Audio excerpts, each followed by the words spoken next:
भक्तों के समर्थन में पूज्य श्री चरणों का प्रशासन को संदेश। श्री धाम वृंदावन के समीप घुरेरा के जंगल में गौ माता के अवशेष मिलने पर गौ भक्तों द्वारा जो धरना प्रदर्शन किया गया कि यह गोवंश आया कहां से और गोवंश है किस गोधाम का, क्योंकि सभी गोवंश के कान में टैग लगे हुए थे।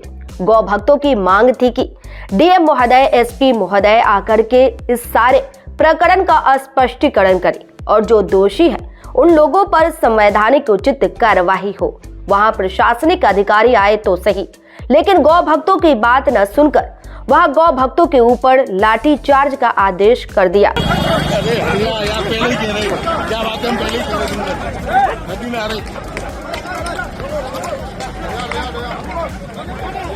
जिसमें कई गौ भक्तों को गंभीर चोटें भी आई हैं और कुछ गांव को गिरफ्तार भी कर लिया गया है।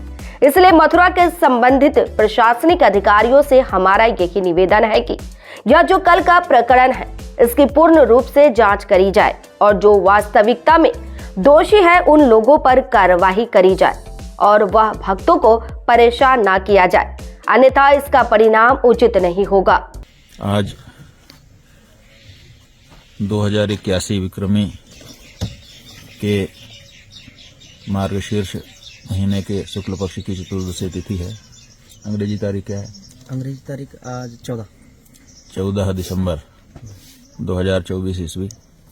हम लोग इस समय ग्वालियर में हैं और सूचना मिली है कि कल मथुरा वृंदावन मार्ग पर जो धोरेरा के जंगल हैं पीएमबी के पास, वहाँ पर अनेक गौवंश के शरीर फेंके जाने की सूचना मिलने पर मथुरा वृंदावन के गौ भक्त वहाँ पर पहुँचे और बड़ी संख्या में गायों को अचानक एक ही जगह पर मरा हुआ देख करके सबके मन में आक्रोश उत्पन्न हुआ।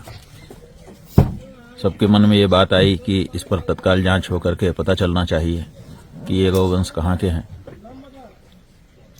गायों के कान पर टैग भी लगा हुआ था, इसलिए पहचान लेने में कोई समस्या नहीं थी कि ये गाय किसके संरक्षण में थी और कैसे यहाँ आ गई। कुछ बच्चे ये चाहते थे कि प्रशासन जल्दी से इस पर कार्रवाई करे, इसलिए उन्होंने उन गौ माताओं के शव को सड़क पर ला करके जाम लगाया ताकि बड़े अधिकारी तत्काल इस बारे में कुछ कार्यवाही करें। और बड़े अधिकारी मौके पर आए भी, लेकिन बच्चों की बात सुनने के लिए तैयार नहीं हुए, बल्कि उल्टे उनके ऊपर लाठीचार्ज कर दिया। बहुत गंभीर चोटें भी कुछ बच्चों को आ गईं। एक जो विकलांग गौ भक्त थे उनको बेचारों को भी चोट आई और कई लड़कों को ले जा करके जो गायों के प्रति समर्पित भावना रखते हैं, समर्पित भाव से गौ सेवा का कार्य करते हैं, इस बारे में जिज्ञासा थी जिनके मन में कि आखिर ये गायें कहाँ से अचानक मर गईं और कैसे एक ही जगह पर आकर के डंप कर दी गईं। उनकी जिज्ञासा का समाधान तो नहीं हुआ, बल्कि उनको थानों में ले जाकर के बंद कर दिया गया है। जो उत्तर प्रदेश का गौ सेवा आयोग है उसके पास भी सूचना दी गई। अभी तक उनकी तरफ से भी कोई ऐसा उत्तर नहीं आया है जिससे सबको संतोष हो। इससे गौ भक्तों के अंदर बहुत ही निराशा उत्पन्न हो रही है, हताशा उत्पन्न हो रही है, साथ ही साथ क्षोभ और आक्रोश भी उत्पन्न हो रहा है। हमारे पास भी गौ भक्तों ने सूचना दी है।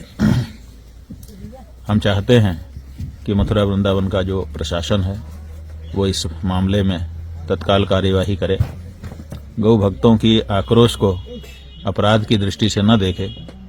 कोई भी गौ भक्त जब अचानक एक ही जगह पर कई गौ माताओं के शरीर दिखाई देंगे मरे हुए, तो उसके मन में आक्रोश उत्पन्न होगा, ये स्वाभाविक है।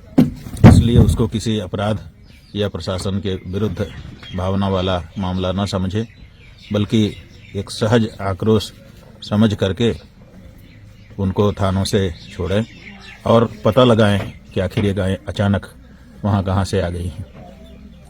लोग बता रहे हैं कि कुछ जो गायें थी उनका जो चमड़ा है वो भी उधेड़ लिया गया है और बाकी का भी संभवतः उधेड़ा जाना था। इससे ये पता चलता है कि गाय के चमड़े का व्यापार करने वाले लोगों के द्वारा गायों की हत्या की गई है और वहाँ पर फेंक दिया गया है। ऐसी भावना लोगों के मन में है। तो इस धारा पर मथुरा वृंदावन का जो प्रशासन है वो कार्य करे और गौ भक्तों को परेशान न करे, ऐसा हमारा वहाँ के प्रशासन से अनुरोध है। और उत्तर प्रदेश के गौ सेवा आयोग से भी अनुरोध है कि गौ भक्तों के पक्ष में खड़े रह करके जो न्याय की बात है वो की जाए। नारायण।